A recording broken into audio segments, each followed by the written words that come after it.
Have you ever felt overwhelmed by the chaos of everyday life or found it challenging to stay focused on what truly matters? Well, you're in the right place. In this video, we're diving deep into practical wisdom that can help you declutter your life and mind, bringing more peace and clarity to your daily routine. These lessons aren't just for learning, they're a comprehensive approach to daily living. Be sure to subscribe so you don't miss any future episodes. If you're enjoying this series, show your support by liking the video and dropping a "keep it up" in the comments below. In this episode, we won't just be discussing ancient philosophy. We'll explore how Stoicism can serve as your secret weapon for dealing with modern life's challenges. We'll look at how to change your perspective on money, find deeper meaning in your daily activities, and train your mind to focus on what's truly important. We'll answer questions like, can money buy happiness? How can we find joy in the journey, not just the destination? And what wisdom can we glean from those who came before us? As Seneca said, luck is what happens when preparation meets opportunity. So, if you're ready to clear your mind, simplify your life, and tap into the power of Stoic wisdom, let's start this journey together. Remember, as Marcus Aurelius said, you have power over your mind, not outside events. Realize this, and you will find strength. Lesson 1. Crafting a morning ritual for daily greatness. Let's dive into the morning routine, but not the usual caffeine-fueled rush to get out the door. We're talking about a mindful, intentional morning ritual that sets the stage for an awesome day. Many of us hit the snooze button more than we'd like to admit. We wake up groggy, stressed, and already feeling behind. We rush through our morning, grab a quick breakfast if we're lucky, and dash out the door. But imagine starting your day with calm, clarity, and purpose. What if you could design a morning routine that nurtures your mind, body, and soul? Ancient philosophers understood the significance of a morning routine. Aristotle, for instance, believed that the first few hours of the day were vital for setting the tone for the rest of the day. He advocated for a morning routine that included exercise, contemplation, and study. So, how can we create a modern morning ritual that works for us? Instead of hitting the snooze button, try waking up at the same time every day, even on weekends. This helps regulate your body's natural sleep-wake cycle. When you wake up, take a few deep breaths, stretch, and set an intention for the day. Start your day with a glass of water to rehydrate after sleep. Then, fuel your body with a healthy breakfast that provides sustained energy throughout the morning. Avoid sugary cereals and pastries, opting instead for protein, healthy fats, and complex carbohydrates. Exercise is an excellent way to wake up your body and mind. It doesn't have to be intense. A brisk walk, a yoga session, or even a few minutes of stretching can significantly boost your energy and mood.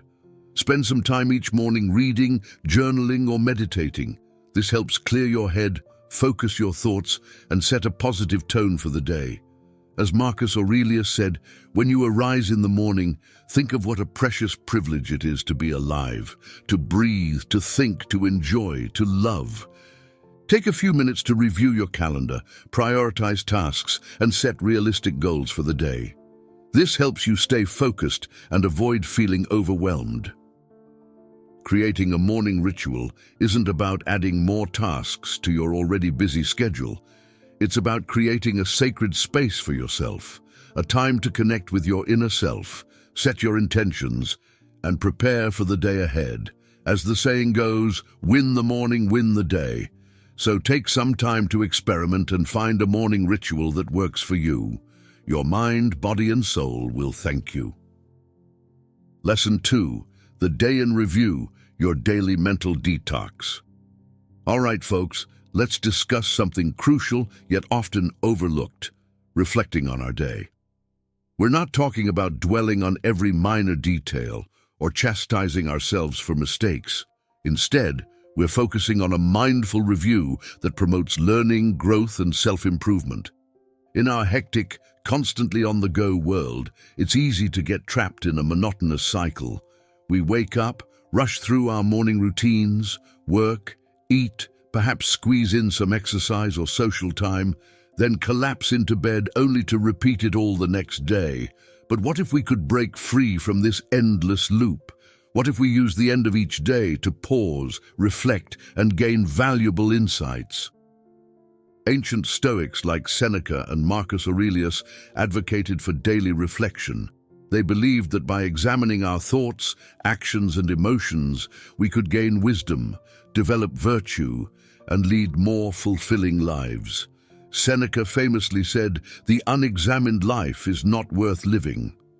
So, how can we examine our lives meaningfully and practically? Begin by recalling the positive moments of your day. What made you smile? What did you achieve? What are you thankful for? This practice fosters gratitude and optimism. Next, consider the challenges and setbacks you encountered. What lessons did you learn? How can this knowledge help you improve in the future? Remember, mistakes are not failures, they are opportunities for growth. As Confucius said, our greatest glory is not in never falling, but in rising every time we fall. Based on your reflections, identify one or two small changes you can make to enhance your life. This could be setting a new goal, adopting a new habit, or simply being more mindful of your thoughts and actions. As the saying goes, the journey of 1,000 miles begins with a single step. Many successful CEOs maintain a daily journal to reflect on their experiences, capture their thoughts, and track progress toward their goals. Athletes often use visualization and mental rehearsal to review their performance, pinpoint areas for improvement, and prepare for future competitions. Parents can use bedtime routines with their children to reflect on the day's events, express gratitude, and learn from any challenges or mistakes. Reviewing your day isn't about dwelling on the past or fixating on what went wrong. It's about learning from experiences, celebrating successes, and making small, incremental improvements that lead to significant changes over time. As the philosopher Heraclitus said, the only constant in life is change. By embracing change and using reflection as a growth tool, we can navigate life's ups and downs with more grace, resilience, and wisdom. Lesson 3, the real truth about money. Let's have an honest discussion about money. We're not going to dive into budgeting tips or investment advice, though those are important. Instead, let's explore the deeper significance of money, its role in our lives, and the often misunderstood link between money and happiness. In our society, money is frequently viewed as the ultimate goal, equating more money with increased happiness, freedom, and success. But is this really the case? As the philosopher Epicurus stated, wealth consists not in having great possessions, but in having few wants. In essence, it's not about the amount of money you have, but about how much you think you need. Most of us need far less than we believe. Have you ever noticed that no matter how much money you earn, you always seem to want more? This is due to the hedonic treadmill, the concept that we quickly adapt to our circumstances. So when we receive a raise or a bonus, the initial happiness boost is fleeting, and we soon return to our baseline level of happiness, craving more. The pursuit of money can trap us, leading us to sacrifice our time, health, relationships, and values.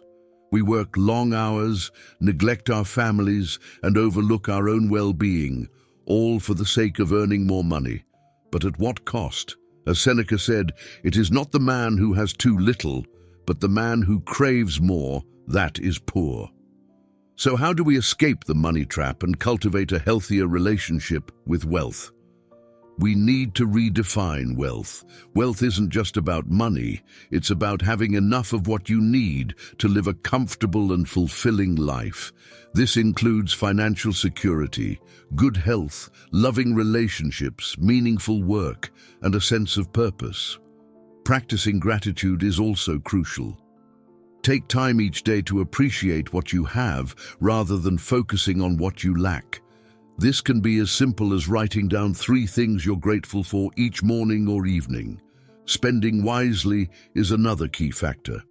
Don't just spend money on things you want. Spend it on experiences that bring you joy, on investments that will benefit you in the long run, and on things that align with your values. As the saying goes, buy experiences, not things. Giving back is one of the best ways to find meaning and fulfillment. Whether it's donating to charity, volunteering your time, or simply helping a friend in need, giving can bring a sense of joy and purpose that money can't buy. Let's explore some real-world examples of these concepts. Many successful entrepreneurs and investors have adopted a minimalist lifestyle, focusing on experiences and relationships rather than material possessions. They've discovered that true wealth comes from living a life of purpose and meaning, not from accumulating stuff. Some of the world's wealthiest individuals, like Bill Gates and Warren Buffett, have pledged to give away the majority of their fortunes to charitable causes. They've realized that money is a tool, not an end in itself, and that using it to positively impact the world is the ultimate form of wealth. Studies have shown that once your basic needs are met, additional income has a diminishing effect on happiness. People who prioritize experiences, relationships, and personal growth often report higher levels of life satisfaction than those who focus solely on accumulating wealth. The bottom line is that money is a tool, not a master. It can be used for good or ill, depending on how we choose to use it. By redefining wealth, practicing gratitude, spending wisely, and giving back, we can break free from the money trap and create a life that is truly rich in meaning and fulfillment. As the philosopher Henry David Thoreau said, wealth is the ability to fully experience life. Lesson 4. Strive for profound understanding.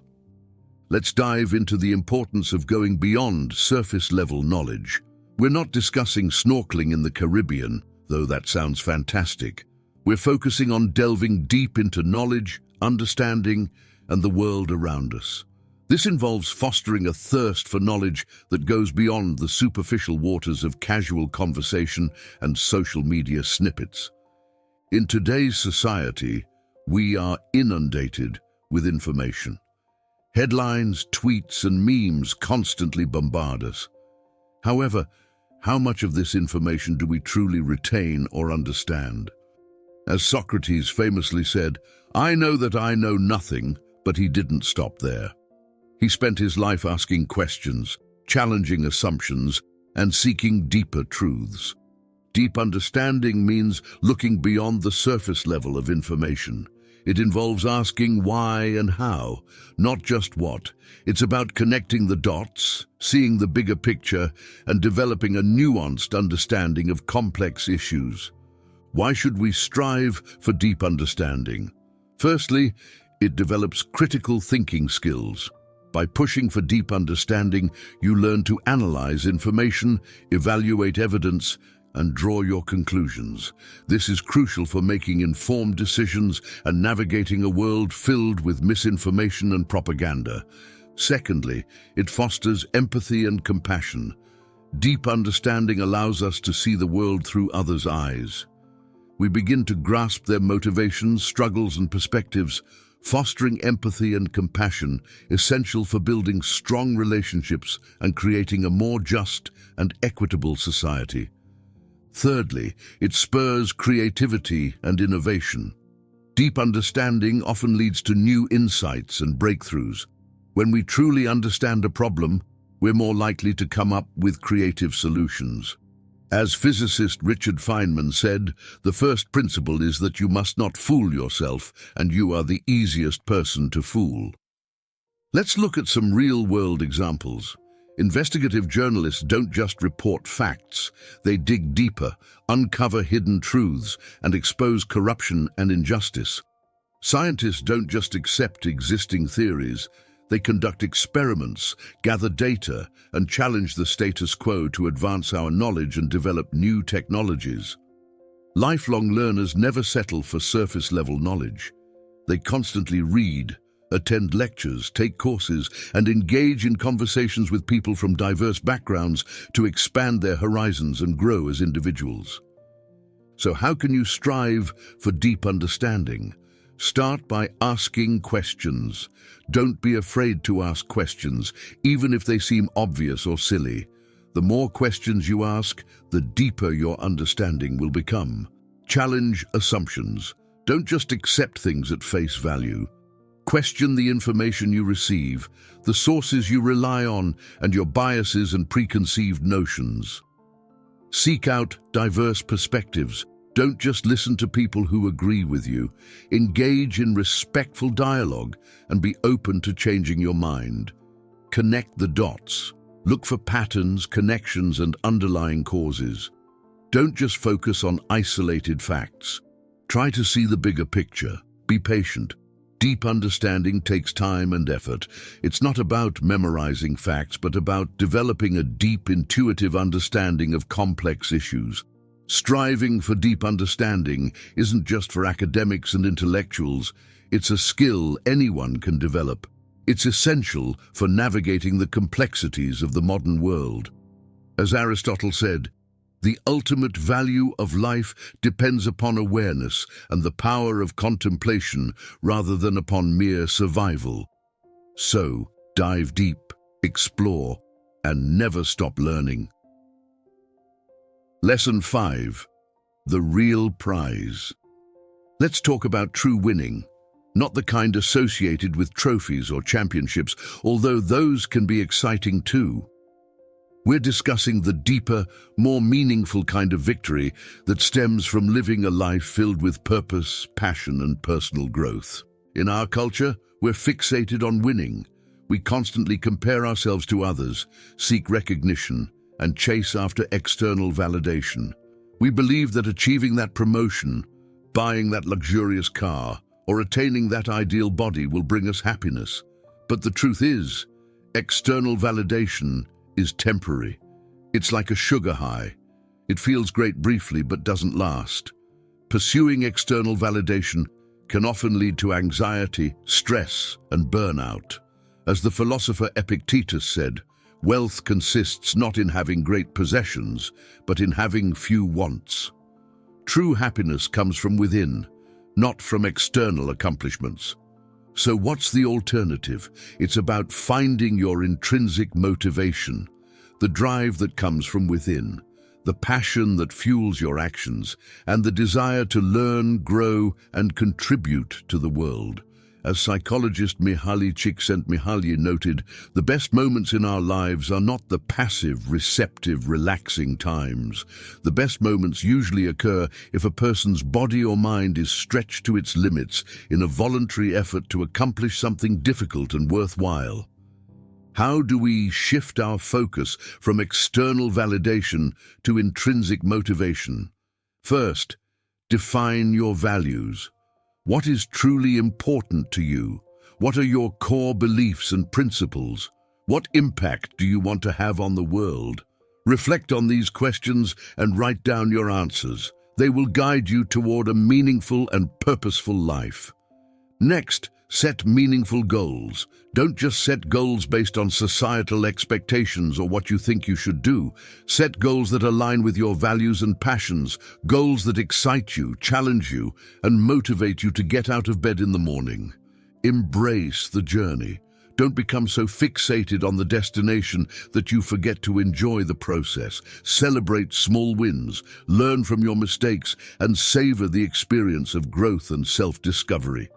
As the saying goes, life is a journey, not a destination. Find your flow. Flow is that state of complete immersion in an activity where time seems to fly by and you're wholly absorbed in the moment.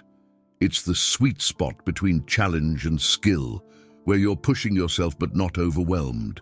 Identify activities that put you in a state of flow, whether it's writing, painting, playing music, or solving complex problems. Let's look at some real-world examples of this concept. Many artists create art not for fame or fortune, but for the sheer joy of creation. They find fulfillment in expressing themselves, exploring new ideas, and pushing their creative boundaries. Many scientists are driven by a thirst for knowledge and a desire to understand the world around them. They find satisfaction in the pursuit of truth, discovering new insights, and contributing to scientific progress. Many people find meaning and purpose in serving others. They volunteer their time, energy, and skills to help those in need without expecting anything in return. The real prize worth winning is the one that comes from within. It's the satisfaction of living a life true to your values, pursuing your passions, and making a positive impact on the world. As Confucius said, "The superior man understands what is right, the inferior man understands what will sell." So forget the podium, embrace the journey, and focus on the things that truly matter. Lesson 6. The power of a mantra. We're not talking about chanting in a yoga studio, although if that's your thing, great. We're exploring how the power of words can shape our thoughts, emotions, and actions. A personal mantra can be your secret weapon for facing life's challenges and achieving your goals. A mantra is a word, phrase, or sound repeated to aid concentration in meditation. But it's more than that. It's a powerful affirmation, a guiding principle, and a reminder of your inner strength and potential. Think of it as a pep talk you give yourself, a personal cheerleader you carry with you. It helps reprogram your subconscious mind, replacing negative self-talk with positive affirmations, and cultivates a mindset of resilience and optimism. The use of mantras dates back thousands of years to ancient India, where they were utilized in Hindu and Buddhist traditions for spiritual growth and enlightenment.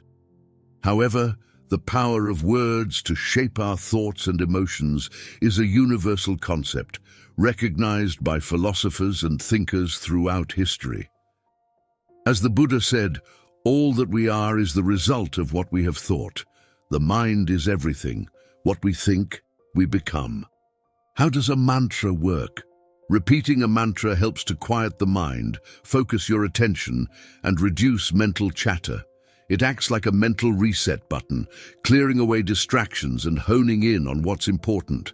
By repeating a positive affirmation, you're telling your subconscious mind that this is what you believe to be true. Over time, this can lead to a shift in mindset and a more positive outlook on life. Mantras can also help you manage stress, anxiety, and other negative emotions. By repeating a calming or empowering phrase, you can soothe your nervous system and cultivate a sense of inner peace. Moreover, a mantra can be a source of motivation and inspiration, reminding you of your goals, values, and potential. It can help you stay focused, overcome obstacles, and achieve your dreams. Let's explore how this concept is applied in daily life. Many athletes use mantras to boost their confidence, focus their attention, and push through physical and mental barriers. Think of phrases like, "I am strong," "I am capable," or "I can do this." Entrepreneurs often use mantras to stay motivated, overcome setbacks, and maintain a positive outlook. Consider phrases like, "I am creating something meaningful," "I am making a difference," or "I am building my dream." You don't have to be an athlete or an entrepreneur to benefit from a mantra. Anyone can create a personal mantra that resonates with them and helps navigate life's challenges. Phrases like, "I am enough," "I am loved," or "I am grateful" can be powerful tools. To create your own mantra, choose a phrase that resonates with you on a deep level, something that inspires and motivates you. It could be a quote from a favorite philosopher, a line from a song, or a simple affirmation you create yourself. Keep it short and sweet. A few words or a short phrase are usually enough. Repeat it regularly. The more you repeat your mantra, the more powerful it becomes. Incorporate it into your daily routine. Repeat it during your morning meditation, while exercising, or whenever you need a boost of positivity. A mantra is more than just words. It's a tool for self-empowerment, a way to tap into your inner strength and wisdom. By creating a personal mantra and repeating it regularly, you can transform your thoughts, emotions, and actions. As the philosopher Lao Tzu said, "Watch your thoughts, they become your words. Watch your words, they become your actions. Watch your actions, they become your habits. Watch your habits, they become your character. Watch your character, it becomes your destiny." Lesson 7. The 3 key areas of training. Let's discuss how to level up your life, not in video games, but in real terms. The ancient philosophers believed there were 3 essential areas of training for a fulfilling life: the training of desire, action, and thought. This may sound sophisticated, but it's actually quite practical and can significantly improve your life experience. The 3 pillars of personal growth are the training of desire. This involves managing your wants, needs, and cravings. It's about understanding what truly matters to you and aligning your desires with your values. As the Stoic philosopher Epictetus said, "It's not things that upset us, but our judgments about things. The problem isn't the desire itself, but our attachment to it." The training of action. This focuses on taking actions that align with your values and goals, even when it's tough. Aristotle said, "We are what we repeatedly do." Excellence, then, is not an act, but a habit.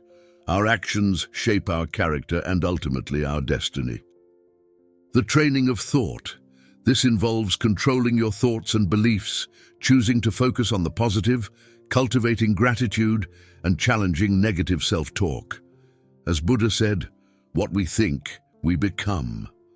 Our thoughts have a powerful influence on our emotions and actions. Let's look at how these concepts apply in real life. For the training of desire, consider if you're addicted to social media. Constantly checking your phone, scrolling through feeds, and comparing yourself to others is a desire that's not serving you. To train your desire, you could set screen time limits, delete certain apps, or find alternative activities that bring you joy and fulfillment. For the training of action, suppose you want to get in shape. You know it's essential for your health and well-being, but you struggle with motivation. To train your actions, you could set realistic goals, find a workout buddy, or reward yourself for sticking to your routine. For the training of thought, imagine you're often bombarded with negative thoughts and self-doubt. You tell yourself you're not good enough, smart enough, or worthy of love. To train your thoughts, you could practice mindfulness, challenge negative thoughts with positive affirmations, or seek support from a therapist or counselor. In today's world, we're constantly faced with distractions, temptations, and negative influences. It's easy to lose sight of what truly matters and get caught up in the pursuit of fleeting pleasures. By training our desires, actions, and thoughts, we can regain control of our lives, cultivate inner peace, and live more meaningful and fulfilling lives. The 3 areas of training aren't just ancient philosophical concepts, they're a practical roadmap for personal growth and self-improvement. By focusing on our desires, actions, and thoughts, we can cultivate wisdom, virtue, and happiness. As Socrates said, "The unexamined life is not worth living." So take time to examine your life, identify areas for improvement, and start training yourself for a better future. Lesson 8. Learning from the wise. Put on your learning caps, folks, because we're about to share some valuable insights. We're not talking about textbooks or lectures, although those have their place. We're talking about the wisdom gained from observing those who have walked the path before us, the wise, the experienced, the masters of living. Think of the ancient philosophers like Socrates, Plato, and Aristotle. These thinkers didn't just theorize about life. They lived it, observed it, learned from it, and passed down their wisdom through their writings, teachings, and examples. As the Stoic philosopher Seneca said, "Associate with people who are likely to improve you. Welcome those whom you are capable of improving. The process is a mutual one. Men learn as they teach." Why should we watch the wise? Firstly, it accelerates our learning. Why reinvent the wheel when you can learn from those who have already figured things out? By observing the wise, we can gain insights, avoid mistakes, and fast-track our personal growth. It's like having a life hack. Secondly, it broadens our perspective. We all have our own biases and blind spots. Observing others can challenge our assumptions and expand our understanding of the world, essentially upgrading our mental software. Thirdly, it provides inspiration and motivation. Seeing others succeed, overcome challenges, and lead fulfilling lives can inspire us to do the same. It's like having a personal cheering squad reminding us that anything is possible. Let's see how this concept is applied in real life. Many successful entrepreneurs have mentors who guide them, challenge them, and help them navigate the ups and downs of business. Artists often find inspiration in the works of others, studying the techniques, styles, and themes of their predecessors to fuel their creativity. You don't have to be a famous philosopher or entrepreneur to be a source of wisdom. We can learn from our parents, teachers, friends, and colleagues, anyone who embodies the qualities we admire and aspire to. To start learning from the wise, first identify your role models. Who do you admire and respect? What qualities do they possess that you want to cultivate in yourself? Make a list of these role models and observe how they think, act, and make decisions. Next, immerse yourself in their wisdom, read their books, watch their interviews, listen to their podcasts, and follow them on social media. Pay attention to their habits, routines, values, and communication styles. What can you learn from them? If possible, seek mentorship from someone you admire. This could be through a formal mentorship program, a casual coffee chat, or simply reaching out for advice. Finally, reflect on what you've learned and apply it to your own life. Don't just passively consume information, actively use it to grow and evolve. Watching the wise isn't about blindly following or copying their every move. It's about learning from their experiences, insights, and mistakes. It's about gaining wisdom, expanding your perspective, and finding inspiration to live your best life. As Confucius said, by 3 methods we may learn wisdom. First, by reflection, which is noblest. Second, by imitation, which is easiest. And third, by experience, which is the bitterest. Lesson 9, keep it simple. Let's discuss simplifying your life. We're not talking about becoming a minimalist or living off the grid, though if that's your thing, go for it. We're focusing on cutting through the clutter, both physical and mental, to zero in on what truly matters. In today's world, we're overwhelmed with choices, information, and distractions. We have too much stuff, too many commitments, and too many browser tabs open. No wonder we feel stressed and perpetually behind. Socrates warned, "Beware the barrenness of a busy life." Being busy doesn't equate to being productive or fulfilled. In fact, constant busyness can obstruct what really matters.